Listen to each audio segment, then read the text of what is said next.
ነው ድምፁን አሰሚኝ። ደውይለት። እሺ ጓደኛዬ፣ አንቺ እንዳልሽው የተሳሳተ ነገር ሊኖር ይችላል እኮ። በቃ እሱን ለማረጋገጥ እኮ ነው። ደውይለትና ድምፁን አሰሚኝ። በቃ ለህልም እየመሰለኝ ነው። ለአብድ ነው። በእናትሽ ደውይለት። እሺ ቆይ ልደውልለት፣ ግን ከዚህ ጋር እንነሳ። የምን መነሳት ነው? በቃ ደውይለት። አልፈልግም። አሁኑኑ ደውይለት። እሺ በቃ ደውላለሁ፣ ግን ለማንኛውም አንቺ ድምፅሽ እንዳይሰማ ዝም በይ እሺ? አፍሽን አምላኬ ሆይ።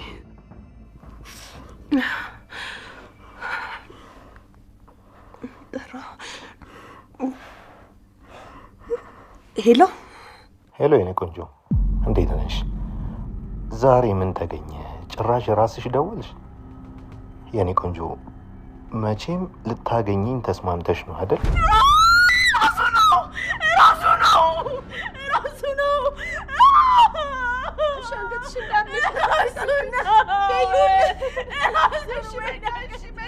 ተረጋጊ በእናትሽ ቤሉል።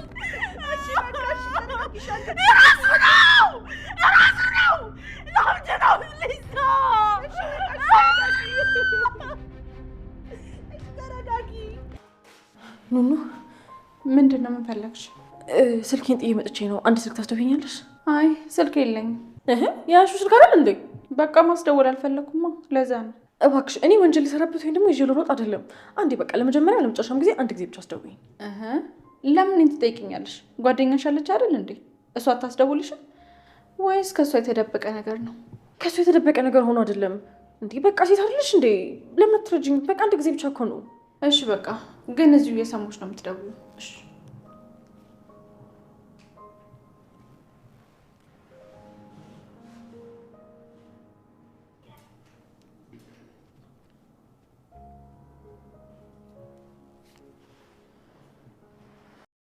ውድ የቻናሌ ቤተሰቦች እንዴት ናችሁልኝ? ደህና ናችሁ ወይ? እንኳን ወደ ሰብለይቱ በሰላም መጣችሁ። እንግዳ ድራማ እንግዲህ እንግዳ ድራማ አሁን ላይ አይንዬ አንድ ስህተት ሰራች። አይንዬ መሲን አግኝታት ነበረ እና እንግዲህ ከመሲ ጋር ሲያወሩ ስለ ባሏ እየጠየቀቻት ነበረ። መሲም እንግዲህ ፊቷ በእርግጥ ያስታውቃል ደስተኛ እንዳልሆነች፣ ነገር ግን በጣም ደስተኛ እንደሆነች እና ባሏ ጥሩ ሰው እንደሆነ ለአይንዬ ስትነግራት ነበረ። እና መሲ የሰራችው ትልቅ ስህተት እንግዲህ ሚስጥር አንዳንዴ እንደዚህ መደባበቅ፣ ድብብቆሽ እንዴት ዋጋ እንደሚያስከፍል እንግዲህ መሲ ጋር ማየት ነው ማለት ነው። መሲ ለእናቷ ቴዲ ጥሩ ሰው እንደሆነና እንደሚንከባከባት እንደሚወዳት፣ በጣም መልካም ሰው እንደሆነ ለአይንዬ ነግራታለች። አይንዬ በዚህ ነገር በጣም ደስ ብሏትና እንግዲህ አንድ ነገር በጣም ትልቅ ስህተት ማለት ነው። መሲ እንኳን የማታውቀው ወይም ደግሞ መሲ ሰምታ መሲ እንዳትጠነቀቅ የሆነ ስህተት ማለት ነው። መሲ ስለ ቴዲ ጥሩ ነገር ስላወራች አይንዬ እሱ ጥሩ ከሆነና ልጅን ከተንከባከበልኝ ብላ ለመሲ የደበቀችውን መሲ የማታውቀውን ሚስጥር እንግዲህ ለቴዲ ነግረዋለች። እና መሲ አንዳንዴ እውነቱን ብትናገር በእርግጥ ከባድ ነው። እንደዛ አልፈልግም ውጭ እገኛለሁ ብላ እነሱን ትታ ሄዳ ከዛ እሱ አልተመቸኝም ማለት እንደማትችል ግልጽ ነው። ግን አይንዬም ብትሆን በጣም የቸኮለች ይመስለኛል። እንግዲህ ነገሩ እንደዚህ ነው። መሲ አንድ የተቀመጠ ሀብት አላት። ያው ገጠር አካባቢ ስለሆነ ተወልዳ ያደገችው እና ከአባቷ የተሰጣት መሬት አላት ማለት ነው። ቴዲ ደግሞ ይህን ነገር በጣም ነው የሚፈልገው ለስራ እና እንግዲህ አይንዬ መሲ እንዳትሰማ ለምን እንዳስፈለገ አላውቅም። ለምንም እንዳትሰማ እንደተፈለገ የገዛ ልጇ ሳትሰማ ሌላን ሰው ሌላ ሶስተኛ ወገን ሰው የሚሰማውን ነገር የእሷ ልጅ እንዳትሰማ ለምን እንደፈለገች ባላውቅም፣ ነገር ግን መሲ ይህን ነገር መስማት የለባትም በፍጹም ብላለች። አይንዬ ሕፃን ልጅ አይደለችም። ትዳር ውስጥ የእሷ ናት የእሷ ልጅ እና ለእሷ መንገር ያለባትን ወይም ደግሞ አብረው ሁነው መንገር የነበረባትን ነገር አይንዬ ትልቅ ስህተት ልትሰራ ነው። እሱም እንግዲህ ለመሲ የተቀመጠላት አንድ ንብረት አለ። አባቷ ነው ያስቀመጠላት። ነገር ግን እስከ ዛሬ ድረስ በስሟ እንደዚህ አይነት ንብረት እንዳላት አታውቅም ብላ እንግዲህ ለቴዲ አይንዬ እየነገረችው ነበረ። መሲን ከእነሱ ውስጥ ዘወር አድርገዋታል።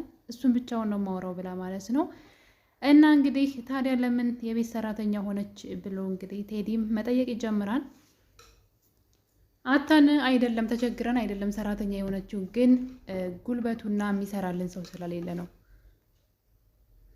ምክንያቱም የነ መሲ አባት የሞተው መኩ ትንሽ ልጅ እያለ ስለነበረ ቤተሰቡን የሚያስተዳድር ሰው አልነበረም። ለዛ ችግራችን እሱ እንጂ ንብረት አልነበረም፣ ነበረን ሁሉም ነገር እያለች እንግዲህ አይንዬ ለቴዲ ያለውን ነገር እየነገረችው ነበረ።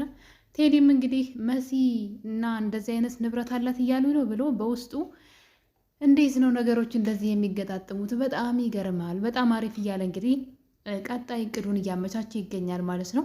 እሷ ስለ ጥሩ ነገር እየነገረችው፣ እሷ ስለ ሁለቱ አብሮ መኖር፣ ስለ እድገታቸውና ያላትን ነገር የምር የሚወዳት ስለመሰላት እንግዲህ በሱ በኩል ነገሮችን ለማስጨረስ ከቤተሰቡ ደብቃ ነው። በነገራችን ላይ የመሲ ንብረት ከሆነ መሲ ማወቅ ነበረባት። እና እንግዲህ ነገሩ እዚህ ጋር ነው የተበላሸው። ቴዲ እና አይንዬ የመሲን ንብረት እንግዲህ ቴዲ በራሱ ስም ያደርገዋል ማለት ነው። መሲ ይህን ነገር ብትሰማ ግን ነገሩን ታስተካክል ነበረ። ከእሱ ጋር ያላት ነገር ልክ እንዳልሆነና ለእሷ የሚገባ ሰው እንዳልሆነ ስለምታውቅ ይሄ ነገር ከቤተሰብ እንዳይወጣ ታደርግ ነበረ። ነገር ግን የድብብቆሽ ነገር እንግዲህ እሷም ነገሩን አለባብሳ በማለፏ አይንዬ ስህተት ልትሰራ ነው። ቴዲም ይህን ነገር ለመሲ እንዳትነግር ተብሏል። ስለዚህ ጉዳዩ በአይንዬና በቴዲ መካከል ይሆናል ማለት ነው። ያ ማለት ንብረቷን አሳልፋ ለቴዲ ትሰጣለች እናትየዋ። እንግዲህ ቶሎ ተጋቡ በፍርድ ቤትና ንብረቱን እንድሰጣችሁ እያለች ነው አይንዬ። ቴዲ ደግሞ ይህን ነገር እንዴት አድርጎ እጁ እንደሚያስገባ እያሰበ ይገኛል። ነገር ግን ከዛ ቀድሞ እንግዲህ ቴዲ እንዳይቀደም ደግሞ ሌላ ነገር አለ። ምክንያቱም ቴዲ አሁን ላይ ጉዱ ቀስ በቀስ እየወጣ ነው። የቴዲ ፍቅረኛ ቤቲ እዚህ ቀደም የቤሉልን ጓደኛ ማለት ነው እንዴት ከፍቅረኛ ጋር ትጻጻፍ ያለሽ የት ነው የምታውቂው ብላ እንግዲህ ቤት ውስጥ አምባጎሮ አስነስታ ነበረ። በሰዓቱ ልጅቷ ግራ ተጋብታን የአንቺን ጓደኛ የታገኘው ነው ማወራው ብላ እንግዲህ ስልኩን ታሳያታለች። ቴዲ ብዙ ነገር ጽፎ ነበረ፣ እንደሚወዳት እንደሚፈልጋት፣ በጣም ቆንጆ እንደሆነች ሊያገኛት እንደሚፈልግ ሌዛን በተደጋጋሚ ሲጽፍላትና ሲደውልላት እንደነበረ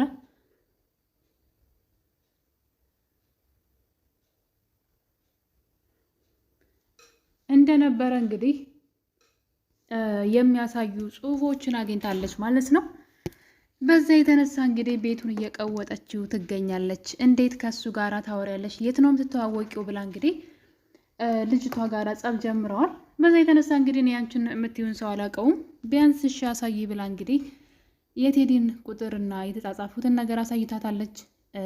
እና እንግዲህ ነገር ሁሉ ድብብቆሽ ያመጣው መጀመሪያውኑ ሌዛ ቴዲ ሲደውልላትና ሲያስቸግራት ለቤሉል ነግራው ቢሆን ኑሮ እስካሁን ራሱ ጉዳዩ አይቆይም ነበረ። እናም በመጨረሻ እንግዲህ እኔ ሳልሆን እሱ ነው፣ ይሄ ሰው ነው እኮ እየደወለ እያስፈራራኝ ነው ያልኩሽ፣ ካላገኘውሽ እያለ እያስፈራራኝ ያለው ሰው ይሄ ሰው ነው በማለት እንግዲህ ለሌዛ ትነግራታለች፣ ለቤቲ ማለት ነው። እና እንግዲህ እኔ አላምንም ደውይለትና እንየው ተብሎ ቴዲ ጋር ደወለችለት። ስደውልለት እንደለመደው የኔ ቆንጆ የኔ ልዕልት እያለ እንግዲህ በራስሽ ጊዜ ደወልሽ ወይ? እኔ ስደውልልሽ ስለምንሽ እምቢ ብለሽ ፈልገሽ ደወልሽልኝ ወይ? ብለው እንግዲህ ቴዲ ሆዬ ሲዘባረቅ በጆሮዋ ባይኗ ሰምታለች፣ አይታለች። እና ቤቱን ድብልቅልቁን እያወጣችሁ ትገኛለች።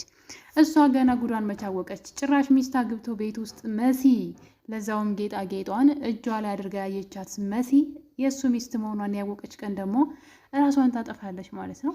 እና እንግዲህ የገዛ ጓደኛዋን እየጀነጀነ እንደሆነ ደርሳበታለች። ነገር ግን ይህን ነገር እንግዲህ ቁጥሩን ለቤሉል ሰጥታው ነበረ። ቤሉል ምን እንዳደረገው አናውቅም። በእርግጥ የቴዲን ቁጥር ላያውቅ ይችላል ሲደውልለት በድምፁ ካልሆነ በስተቀረ። ምናልባት ደግሞ የቤሉልን ቁጥር ቴዲ ካወቀው ነው ችግሩ። የቤሉልን ቁጥር ቴዲ ካወቀው ሆን ተብሎ እንደተደወለ ስለሚያውቅ ላያነሳላቸው ይችላል። ነገር ግን አሁን ላይ እሱ ብቻ አይደለም እንግዲህ የቴዲ ፍቅረኛ ኑኑን አንድ ነገር ላስቸግርሽ ብላ እንግዲህ ስልኳን ተቀብላ ወደ ቴዲ እየደወለች ነው። አስቡት እንግዲህ ቴዲ ደግሞ የኑኑን ስልክ ያውቀዋል። ስለዚህ ኑኑዬ ምን ፈልገች ነው ማለቱ አይቀርም። ቴዲ ከዛ ቤተሰብ ጋር ትውውቅ እንዳለው ቤቲ ታውቃለች ማለት ነው። ቤሉል ግን ለምን ቁጥሩን ተቀብለው እንዳልደወለ አላውቅም። ነገር ግን አሁን ጉዳዩ ቤሉል ጋም ደርሷል። ቤሉልም የዚህን ነገር ዋና ምን እየተካሄደ እንደሆነ በዚህ ነገር ላይ እጁን አስገብቷል ማለት ነው። እንደውም ፎቶ ሁሉ ካለሽ አሳየን ብትባል ልጁ ፕራይቬት በጣም ራሱን ሚዲያ ላይ እንደማያወጣና ድብቅብቆሽ የሚጫወት ሰው አይነት እንደሆነ ተናግራለች። ያ ማለት የሆነ የሚፈራው ነገር አለ ብለው እንግዲህ እየተጠራጠሩ ይገኛሉ። ነገሮችን በብልሃት እናስኪድ እየተባለ ነው እና የቴዲ ጉድ መውጣቱ የማይቀር ነው ከወንጀሉ በስተጀርባ እንግዲህ እኔ ግራ የገባኝ ነገር ግን ቤት ይዛ ቤት ስትኖር እንዴት የሄለንን ፎቶ እስካሁን እንዳላገኘችው ነው ግራ የገባኝ። ምክንያቱም የሆነ ቀን ወደ ቴዲ ቤት ሄለን ሂዳ ነበረ። በዛ ሰዓት ደግሞ ቤት ይዛ ቤት ነበረች። አንቺ ሰራተኛ ነሽ ወይ እዚህ ቤት ትሰሪያለሽ ተባብለው እንግዲህ ሲጣሉ፣ ነገር ግን ቴዲ እህቴ ናት ብሎ ሄለንን ማለት ነው እሷ ናት እኮ ከውጭ መጣች ያልኩሽ እህቴ ናት በማለት ዋሽቷት ነበረ። ታዲያ እንግዲህ የሄለን ፎቶ ቤት ውስጥ እንዴት እንደሌለ ግን እስካሁን አላቅም። ሄለንም ልጅቷ የሞተች ስለመሰላት እዚህ ቤት እየኖረች እንደሆነ አላወቀችም። ጉዷን አላየችም። ሄለን ገደልኳት ያለችው ልጅ የራሷ ቤት ውስጥ ቁጭ ብላለች። ቴዲ አሁን ላይ ጉዱ ከዚህም ከዛም እየወጣ ነው። እንግዲህ ምን እንደሚሻለው አላቅም። ነገር ግን አይንዬ እንዳይቀድማት በጣም ነው የምፈራው። ንብረቱን ቶሎ ብሎ በስሙ እንዳያደርገው። አይንዬ በቃ ለምን እንዳስፈለገ ራሱ ግራ እየገባኝ ነው። መሲ ሕፃን ልጅ አይደለችም፣ ትልቅና አስተዋይ ሴት ናትና ለምን ለልጇ ደብቃ ለሱ ከትናንት ወዲያ አይሆንም ልጅን አታገባም ጥሩ ሰው አይደለም ስትለው የነበረውን ሰው አሁን ላይ ከልጇ ደብቃ የልጇን ንብረት ከሱ ጋር ማውራት ማለት በጣም ከባድ ነው። እንግዲህ ቴዲ ከዛ ቤተሰብ ጋር የተያያዘ ነገር አለው። መሲን እንደ ሚስት አድርጎ ቢወስዳትም ኑኑ ደግሞ የእሷ እህት የሆነችው ደግሞ የእሱ ትክክለኛ ልጅ ናት። ያው እስካሁን ድረስ ልጁ እንደሆነች አያውቅም። በእርግጥ የሄለን ልጅ እንደሆነች ነው የሚያውቀውና እንግዲህ ነገሩ ሁሉ ግልብጥብጡ እየወጣ ነው። ነገር ግን የቴዲ ማንነት በቅርቡ መታወቁ አይቀርም። መሲን ብቻዋን እስካሁን ድረስ እያሰቃያት ነበረ። መሲ ጥሩ ሁኔታ ላይ አይደለችም። በጣም ነው የምታሳዝነው። ምንም አይነት ምርጫ የሌለው ህይወት ውስጥ ነው እየኖረች ያለችው። አትፈታው አትተወው ነገር በእርግጥ አልተጋቡም። አትተወው ነገር ቤተሰቦቿን ትታ ተጣልታ ከዛ ቤት ከወጣሽ እግርሽ ከወጣ በኋላ ተመልሰሽ እዚህ ቤት እግርሽ አይረግጥም ተብሎ ብለው እንግዲህ ቤተሰቦቿ አስረግጠው ነግረዋታል። በዛ የተነሳ ተመልሳ ወደዛ ቤት ዝር ማለት አትችልም። በዛ ላይ መሲ እርጉዝ ናት። እሷ ባታውቅም ግን እርጉዝ ናት። እዚህ ቀደም እንግዲህ አይተናት አንስቶን የነበረውንና ይህ ሁሉ ነገር ተደራርቦ እንግዲህ እግሯን አንስታ ወደዛ ቤት መሄድ አትችልም። መጀመሪያ ሳትወጣ ተነግሯት ነበረ። ወንድሟም አይንሽ ይላፈር ብሏታል። ይሄ ነገር ሁሉ ተደራርቦ ቴዲ ጋር ሄዳ አልተመቻት። ቤተሰቦቿ ጋር እስከ መጨረሻው ወጥታለች እና እንደ መሲ የሚያሳዝነኝ ሰው የለም በዚህ ሰዓት። ቴዲ ብቻውን ያገኛት ማንም ሰው የላትም። ከቤተሰቦቿ ጋር ተጣልታ አንፈልግሽም አልፈልጋችሁም ብላ እኔም ብላ መታለች። ከዚህ በኋላ ማንም ለእሷ ጠበቃ የሚቆምላት የለም ብሎ ስለሚያስብ ነው እንግዲህ እንደዚህ እየሆነ ያለው። አሁን ላይ በጣም ብዙ ችግሮች እንግዲህ መደራረባቸው አይቀርም። አስቡት እስኪ ይቺ ሴት ፍቅረኛው እንደሆነች ስታውቅ መሲ ምን ውስጥ ትገባለች? ኑኑ የሱ ልጅ እንደሆነች ስታውቅ ምን ውስጥ እስኪ አስቡት ጉዱን ማለት ነው። እና በዛ ላይ እዛ ቤት ውስጥ ደብቆ ያስቀመጠው ሰው አለ። ያው የቤሉል አባት ይሆናል ጋሽ ቶማስ ይሆናሉ ብለን ነው እንግዲህ እኛ እየጠበቅን ያለ ነው። እዚህ ቀደም እንግዲህ ቤቲ በተደጋጋሚ እዛ ውስጥ የታሸገ ሰው እንዳለ አውቃለች። እሱን ብቻ ሳይሆን ጠይቀዋለች ፊት ለፊት። እሱ ግን የታመመ ዘመዱ እንደሆነና ከተፈታና ከዛ ከወጣ ሰዎችን እንደሚጎዳ ለዛም እዛ እንደተቀመጠ እንግዲህ ሲነግራት ነበረ። ነገሩ ውሸት ነው፣ እንደዛ አይደለም። ግን ያኔ እሱ እንደዛ ብሎ አሳምኗታል። ይህን ነገር ግን ለሌዛ ነግራታለች። አንደኛው ቤት ውስጥ የተቆለፈበት ሰው የሚጮህ ሰው አለ። ነገር ግን ዘመዴ ነው ቤተሰብ ነው ከዚህ ከወጣ ሰው ይጎዳን ብለን ነው ብሎ እዛ ውስጥ በጣም ብቻ ፍቅረኛዋ ጥሩ ነገር እንደሌለው ነው እንግዲህ አሁን ላይ እየተረዳች ያለችው። እናም አሁን ላይ ቤሉልም ገብቶበታል ከጉዳዩ ላይ። ምናልባት መሲን ነፃ ሊያወጧት ይችላሉ፣ ሊረዷት ይችላሉ ብዬ አስባለሁ። እና እንግዲህ አሁን ላይ አይንዬም ስህተት እየሰራች ነው። ቴዲም ደግሞ ጉዱ ሊወጣ ጫፍ ላይ ደርሷል። በዚህ መሀል እንግዲህ መሲ በጣም ነው የምታሳዝነው። ውድ ቤተሰቦቼ፣ ሌላው ደግሞ እንግዲህ ኤልሹ የአባቴን ማስታወሻ ካላነበብኩኝ ሙቼ እገኛለሁ እያለች ትገኛለች። እዛ ማስታወሻ ላይ ስለ እሷ ምን እንደተጻፈ ብታቅ ኑሮ እንደዚህ ባላለች ነበረ። እሷ ግን አባቴ ናፍቆኛል፣ ስለዚህ ማስታወሻውን ማንበብ አለብኝ እያለች እንግዲህ ቤተሰቡን እየበጠበጠች ትገኛለች። ወንድምየው ደግሞ እሷን የሚጎዳ ነገር እንደሆነ ስለሚያውቅ በዛ ላይ ደግሞ እህቱ እንዳልሆነች እንድታውቅ አይፈልግም። በጣም ነው የሚወዳት። ደግሞ ማንም ሰው የለውም፣ ያለችው እሷ ብቻ ናትና እንግዲህ እስካሁን ድረስ እሱን እንዳታነብ ሲደባብቅባት ነበረ። ውድ ቤተሰቦቼ የዛሬው እንግዲህ የእንግዳ ድራማ ይህን ይመስል ነበረ። በሌላ በአዲስ ቪዲዮ እስከምንገናኝ ድረስ የዛሬን አበቃን። ቸር ቆዩልኝ።